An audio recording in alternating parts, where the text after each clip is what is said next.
while we have this time to sort of, where we're sort of not able to do as much as maybe we thought, maybe we used to, it's a good time to think. So now that I've been waffling on for a good few minutes, it's probably time for me to actually start answering the question you came here to hear answers.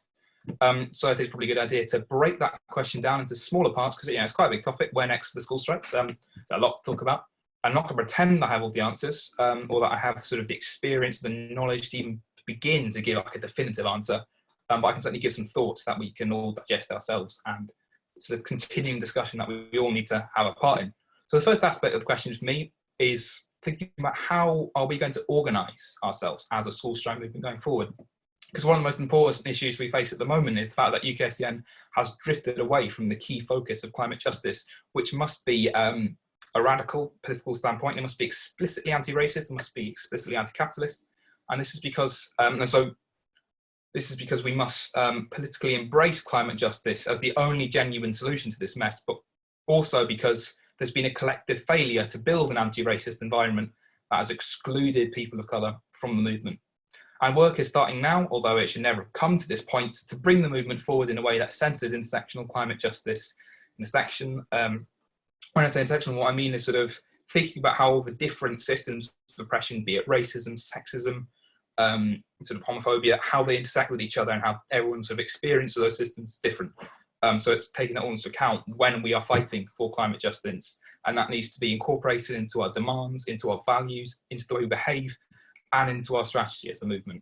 And a big part of this is decentralisation and empowering local groups to be able to act as autonomous bodies, where young people can organise themselves without having to rely on a central body that is already stretching its capacity to the limit.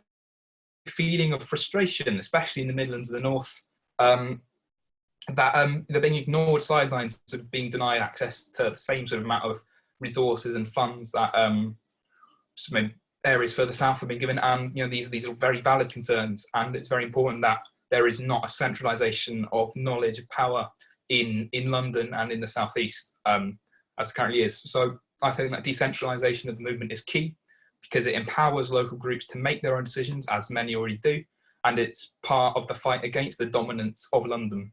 It also helps the national organisation because it frees up capacity to work on more national campaigns. So, for example, the political outreach group is working with the Scottish Youth Climate Strikes to write a letter to Keir Starmer to ask him to keep the sort of environmental policies, or better the environmental policies of Corbyn, instead of stepping back to sort of a more centrist Labour approach to the climate.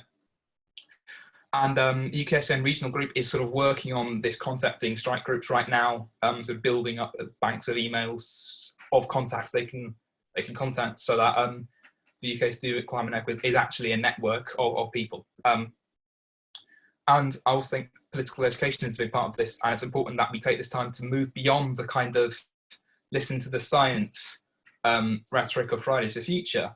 And of course, we should be listening to science, but we need to do more than that, because we need to be an explicitly political, anti-capitalist and pro-climate justice movement.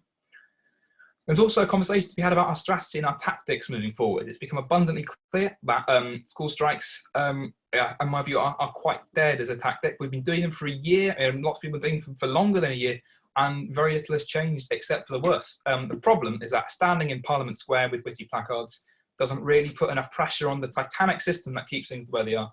We all know if funny placards did the job, the Lib Dems would have installed a dictatorship years ago. This means that a diversity of tactics is absolutely key to the success of this movement. It's also about thinking about what theories of change we believe in. Our theory of change is thinking about how do we think we can get change done. And it's about planning how our strategy corresponds to our demands, and thinking about what we can do to put pressure on ways other than the strikes. And it's about working with more experienced groups, environmentalist groups, and standing in solidarity with the other struggles that are integral to climate justice. And a good example of that has been the way people in UK in London have been working with the campaign against prison expansion, as I mentioned before, because this is really important on two fronts, because it not only does it mean we're taking action against, for an important cause, which is the rights of prisoners, and thinking about prison abolition, but it's also drawing that link between this environment that some people have in their heads, which is a kind of a weird, clean, apolitical concept, which of course it isn't, and all the other struggles that tie into it. So it's about building that web of interconnected issues that we need to understand if we're able to tackle them all, that are all caused by this political and economic system we have. I believe that direct action is absolutely necessary in order to dismantle the fossil fuel industry, and by direct action I mean actual direct action, not sitting in a road in central London giving flowers to policemen. This course is easier said than done. I certainly don't have the skills necessary to hypothetically occupy an oil rig, but there are people out there who do, and they're these people who have been fighting this fight for decades. So it's important to build on the skills that are already there and the knowledge that is already there. So this comes to a wider consideration of what we're going to do for the next 18 months. The cancellation of our conference, where we were hoping to start to answer a lot of these questions, means we've had to sort of move that process online. So over the next few months, UKSCN will be having some fairly intense discussions about how we can move forward, and I'm pretty excited to see how that ends up. But what I think is one of the biggest points of focus will be COP26, which is scheduled to take place in Glasgow next year. And for anyone who doesn't know what I mean by COP26, it's the 26th Conference of Parties to the UNFCCC, which is the United Nations Framework Convention on Climate Change, which is an acronym I always forget. And that is sort of simply the United Nations Treaty on Climate Change. And the Paris Agreement was negotiated following COP21 in Paris, and it's due to be reviewed at COP26, which is what makes COP26 such a crucial one. And it provides a huge opportunity for climate justice organisers in Scotland and in the rest of the UK, with a coalition around COP26 already forming. But for many of us, it's about so much more than simply making the demands of negotiators, because after 25 conferences, it's quite clear that they're not going to listen. So this is a time for us to combine the forces of the climate justice movement and start taking action for ourselves. For decades, the voices of Indigenous and frontline communities have been effectively silenced by the COP process, and activists have walked away from COPs disappointed time and time again. And this is what the Glasgow Agreement is about. It probably won't be called the Glasgow because it was initially intended to be signed at the COP in Glasgow, but because that's been delayed, probably have a different name. But the concept of the Glasgow Agreement is that it's a collective statement that calls out the failures of global governments to act in the best interests of the planet and in their people. The Glasgow Agreement calls for climate justice movements of the world to come together and build a world we need to survive, as it's clear that no one else is going to do it for us. This ranges from economic disruption to acts of genuine solidarity between communities, between groups, no matter how small they may seem. So mutual aid, for example, is an excellent example of that kind of anti-capitalist solidarity that we can display. So one last thing I'll touch about, because I'm sure I've been going on for quite a long time now, is the viral elephant in the room, because I briefly mentioned it before, but it definitely needs to be discussed. That, of course, is COVID-19. It's had a huge effect on many of our lives. For many, it's the first time they've come face to face with the violent nature of the state, while for others, it's depressing reaffirmation of oppression that has existed for centuries, particularly for sort of the neurodivergent, people of colour, the queer community. It's something that has continued. Governments seem to be all too happy to spring to the rescue of big business while they leave the workers out in the cold. Failure of Johnson's government to listen to science and their willful decision to put the economy above the lives of ordinary people is reminiscent of their reactions to the climate crisis, because they're putting their wealth and the economy above the lives of ordinary people, meaning there was no reaction at all until it was too late. What action that has been taken instead has seen arbitrary police power strengthened, skyrocketing instances of police brutality and harassment, particularly people of colour and the neurodivergent, as well as unforgivable and shameless attacks on trans rights as the crisis continues. What Liz Truss has been trying to do, which is absolutely abhorrent. So there's an impending economic and social disaster in the global south, and what that shows is how deadly the wealth disparity across the world is, because it's bad here, but once the crisis hits the global south properly, it will be generally horrific, and it makes it clear how important the repayment of the debt we owe is, and it makes it all the more pressing. And the arguments that we make in the age of COVID-19 must make it clear how the pandemic is linked to the climate crisis, both in the short term and in the underlying systemic links. So industrial animal agriculture and the destruction of habitats increases our exposure to diseases that come from animals, as COVID-19 did. In addition, we need to be calling out the government for its dual failure to save lives, and we always need to bring it back to the systemic causes. So the Tories' disgusting treatment of nurses, care workers, and everyone who's out there working, both at the moment and during 10 years of racist, classist, sexist austerity, must be challenged and held to account. We cannot fall for this reactionary nationalist rhetoric pulling together when so many people are being made to suffer right now.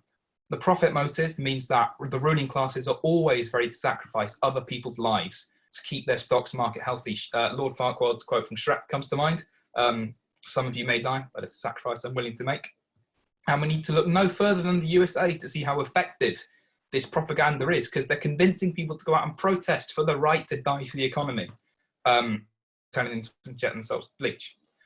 We also need to be talking about what comes afterwards. The recovery from COVID-19 is a perfect opportunity for radical economic change. A Green New Deal would see the creation of millions of jobs in sustainable industry. A just transition would put power in the hands of workers so that no one can force them to go without pay for 8 weeks. I'm looking at you, Richard Branson. We have to come out of this in a new direction, one where we stop putting billions of lives at risk in the name of growth extractivism and that weird squiggly line that they show on the telly every now and then.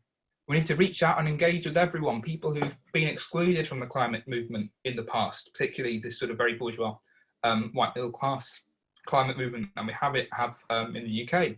It means challenging our prejudices and actually dealing with the problems that have kept so many people alienated from the climate movement. But global capitalism is in its death throes and it's coming apart at the seams. That doesn't mean we can be complacent. It means now's the time to take action. Where we go next will have profound consequences for all humanity, as indeed have the decisions made in the past. We could do nothing. We could continue this descent into dystopia, or we could start organising, and we could start organising for real this time. Because it's time to accept that more is needed and the old way of doing things, of doing everything, are dead. So whatever happens, when we step out of lockdown, the world is going to be a different one. But it's up to us to ensure that the world we step into is a better one. Fab, thanks very much, Macsen. Should we give you a big round of applause for everyone? Yeah. And thank you for everyone who's been sending me questions on the chat. We've had lots of them coming in, which is great. And if you do have any questions now, please do send them to me and I will kind of pass them on. But we will start, if you're happy, Macsen, to get going with some questions.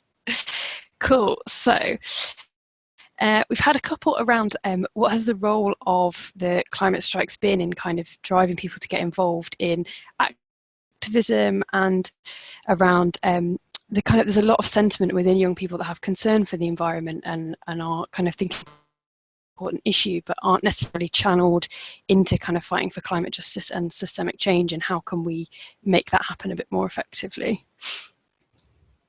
Yeah, I mean, obviously every group is different, everyone's experience is different, but often, you know, what starts as you come along every month strike, but maybe you meet some people, you make some friends, you decide to go to the local meeting, and often challenging that anger and sort of that feeling of why isn't no one doing anything.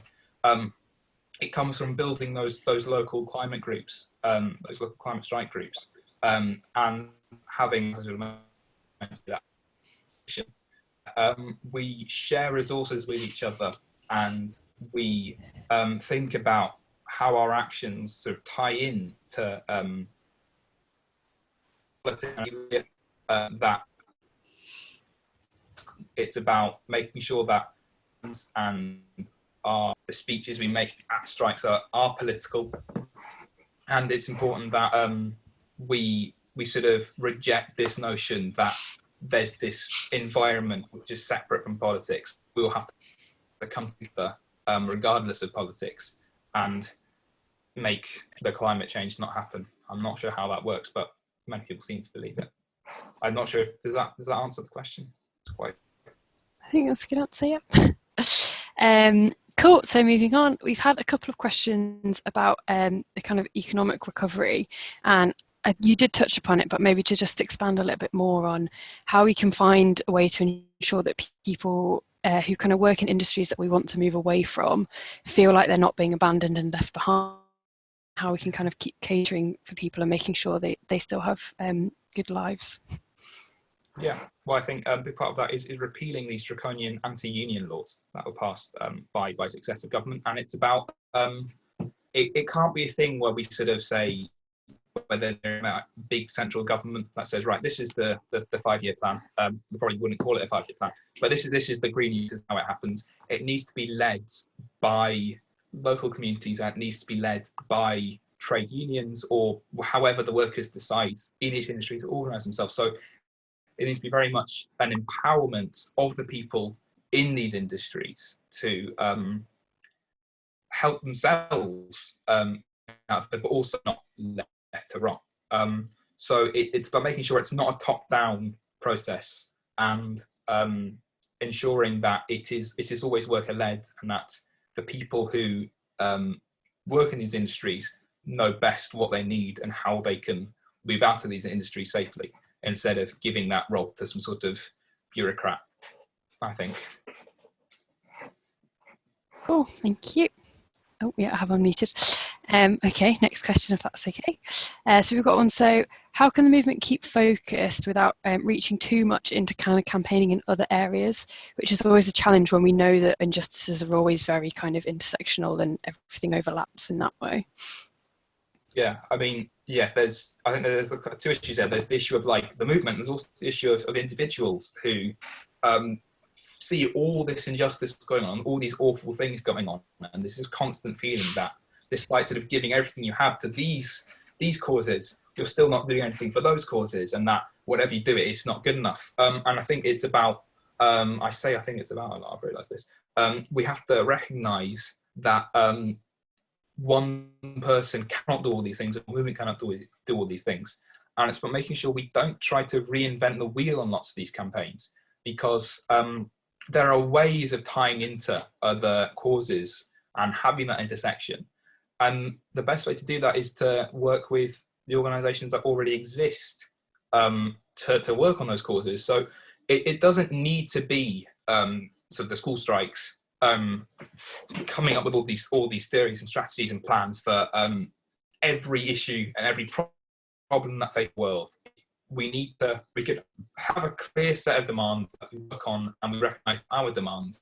We can focus on those. We can then work with pre-existing groups who have their demands and their goals and their strategies, and come together as, I think, movement of movements is a term that gets thrown around a lot, and I suppose that is what it needs to be. So I think, yeah, recognising that one group can only do so much, but that other groups exist who do the other things. Great, and I think it ties into what you said before about preventing burnout as well, and making sure people don't try and do too much as individuals. It's really important. We've had a question about kind of the current situation and the rapid growth of mutual aid groups at the moment. So what do you think that we could learn from that to kind of help us in our campaigning and our movements? Yeah, well, mutual aid, lots of stuff's been going on there. Different groups have had different amounts of success. They've had different values. I think when we talk mutual aid, it's very important to remember the origins of mutual aid and the role of mutual aid. So mutual aid was, as a concept, was popularized by a man called Peter Kropotkin, who was a Russian anarchist. Wrote The Conquest of Bread, which is a big anarcho-communist book that's very good. You should read it. But we have to recognise that mutual aid is all about people in their local community standing in solidarity with each other, and that it's a form of direct action, because it means we are not relying on the state to do these things, because we recognise that often the state does not always act in our best interest. Now, we can have a big debate about the philosophy of anarchism. I'm not going to subject you to that. But I think this idea that local people coming together and making decisions about their own communities without having to sort of outsource all that to councils full of self-important blowhards, or indeed governments full of self-important blowhards, this is something that we can pick up on. And I think in the context of the Green Party, which often gets called the party of local government, that's interesting, because personally I think the best place to make decisions is where those decisions will be implemented. So I think building these networks of people communicating with each other and undoing the impacts of the atomization, which is like the society, an important part of liberalism, which sort of is the dominant force. is very important, and it's about building solidarity that we can take forward, organise that into political action where we live, and will, I'm sure, involve fighting the climate crisis, because we will, all our local areas will have people who are already being affected by that. Cool, thank you. I'm going to ask you 2 questions at once now, because we've had 2 in that actually kind of opposite to each other, so I think it'll be quite interesting to see what you think on this one.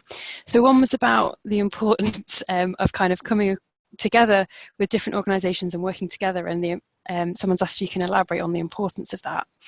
We've also had a question about ensuring that the kind of allies that you work with don't overtake the movement of the climate strike, so things like political parties or XR or other organisations, and making sure that they're not kind of taking over the strike.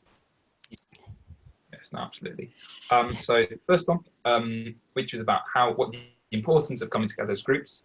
I think why that is important, because lots of pre-existing groups have the knowledge and about their specific fields of injustice, of campaigning that we can work with. So there is no need for, although it's important for everyone to sort of educate themselves and learn about things, there is no need for us to become world experts on issues that we are not directly involved in campaigning, when these people already exist and are happy to work with us. And because often in many issues, a group of what is still predominantly sort of middle class white activists deciding that they are going to do this big thing about Indigenous rights without working with and sort of led by an Indigenous advocacy group. What is the point of doing that if in campaigning for Indigenous rights you drown out Indigenous rights, so Indigenous people? So often these groups that have been advocating for their own justice know more about this. Of course, on the flip side, we have the issue of other groups trying to take over. I do know what you're referring to. The SWP come to mind as the worst people in the world. Yeah, they come there at every London strike with their tables and their posters and their I can't remember what the slogan is now. But one thing we do is we take their posters, we take the SWP logo off their posters, and we have them out again. So that's one way of doing it. But also, the SWP is an exception because they don't listen to other people very much. But sometimes there are people who are well-meaning, but sort of get too involved and try to take over. UKS London was once told that we should try to block the Westway, which is a huge motorway that goes through northwest London and is not somewhere that a group of teenagers should probably be blocking. I mean, I'm not saying we shouldn't do it, I'm just saying that it wouldn't be very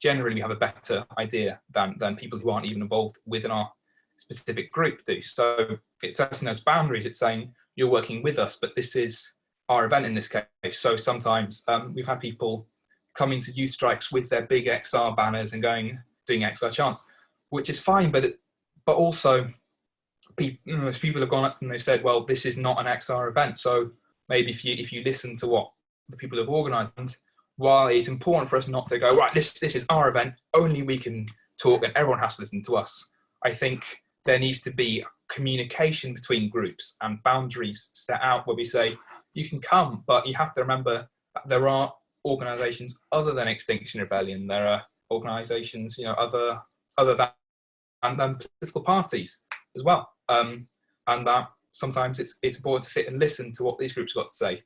The only group this doesn't apply to is the SWP, who should not come at all, because they are very bad people. Okay, that's clear. Cool, we've just got a couple more minutes, so I think we'll be able to squeeze in maybe 2 more questions. We've had a couple around tactics, so one around digital strikes and how effective and what you think we can do with them, but also kind of beyond a lockdown, if you think there's scope for kind of maybe an escalation of strike tactics, like more frequency or boycotting different like exams or coursework or something in that kind of field instead. Yeah, so with digital strikes, I haven't been that involved with digital strikes because I don't personally see the point, what disruptive nature of us taking pictures of a sign is. I think there's a place for them. They're good for raising awareness, but I think there are kinds of digital actions we can take, sort of like phones apps, where you overload the communications of the organisation you're trying to target with loads of phone calls, loads of emails, which is not quite the same thing as digital strike, but it's a tactic that we can use, and it very much draws to the attention of that organisation the problem. So Polluters Out did a cyberstorm, they called it, of lots of oil companies, and the Polluters Out group in Ireland actually got an email back from the CEO of BP, and although it was sort of full of nonsense, they still got the email back from the CEO of BP, which is a step forward. And when it comes to afterwards, I'm not a master tactician, but I think it's also important to think about how, even if lockdown is lifted, these police powers will still exist. They will still swoop down on any large gathering of people with an iron fist, with their batons. And it is much easier for them to arrest people and detain people, and to take forcible biological samples from people now. So I think we'll really have to bear in mind the increased danger of this public assembly, of the striking. I'm personally not sure how useful more frequent strikes would be. And I think getting people to not do their exams may be a hard sell. I think personally that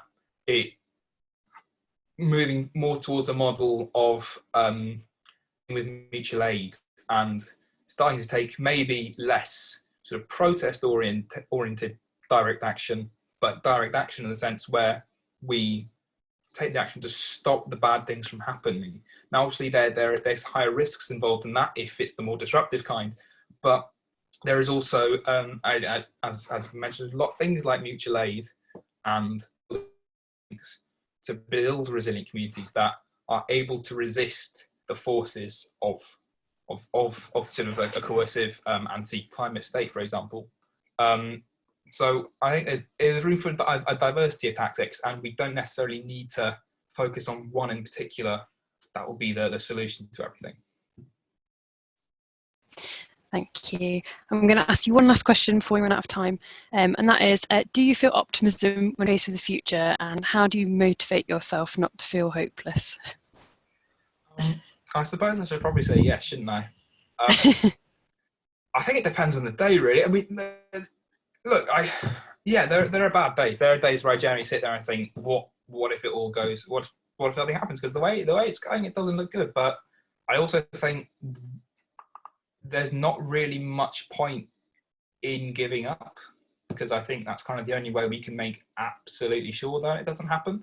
So at the moment, even though things look really bleak, the only way to keep going is to keep going, because there is time for us to be sad, there is time for us to grieve, and it's important that we do that psychologically. But we can't give up, because that's the only way we can make it absolutely sure that we lose, I think. Fab, thank you. And I think I would agree that just doing something, whether it's in climate strikes, whether it's in the Green Party, whether it's in XR, just doing something is a good way to kind of help yourself feel a bit more positive. But in general, let's give a massive thanks again to Macsen. So yay, round of applause. That's silent and you can't hear it, but you can see it. And thank you so much, everybody, for coming and dialing in and sending all your questions. That was wonderful. I will, as I said, hand over to Matthew quickly again before we go, who's going to tell you a bit about what else we've got coming up, and send you those lovely links again, if he is here. I'm right here. Thanks very much. Thanks, Katrina, and thanks so much, Macsen. It's wonderful, as always. Really enlightening. So yeah, as I said at the beginning, we've got a great series of events coming up. Just next Thursday, we'll be hearing from Ellen Lees, Campaigns Officer at We Own It. So make sure you tune into that one to find out exactly why and how privatisation is ruining our public services and why it's so important to fight back. Also, do take a look at our website, which has the full schedule of our upcoming online events. Take a look at that one. And the penultimate ask is, once again, if you find yourself able to do so, if you have a stable income right now and you want to support more events like this one, and more events post-lockdown as well, then please consider donating just a small amount to the Young Greens every month. It'll really help us power up the work we're already doing and put on loads more great stuff. So yeah, those links are just going into the chat now, so paste them into your browser. Finally, we're going to do this thing that we like to do at the end of each call, where we put words in your mouths. We're going to drop a link into the chat right now. It's called a click to tweet link. And what we'd like all of you to do is to paste that link into your browser. And what that'll do is, if you have Twitter, that will basically send a tweet that says, we had a great time on this event. And it will also share our next upcoming event with all of your followers. It's a really important way for us to reach new people. So yeah, please everyone, paste that link into your browser. I'm doing it now. And tell the world about our upcoming events. But that's all from me. So I'll pass back over to Katrina. I don't know whether you have any sort of final words. No, just another thank you, and we'll hopefully see you at our next event. So thanks very much for dialing in, and bye.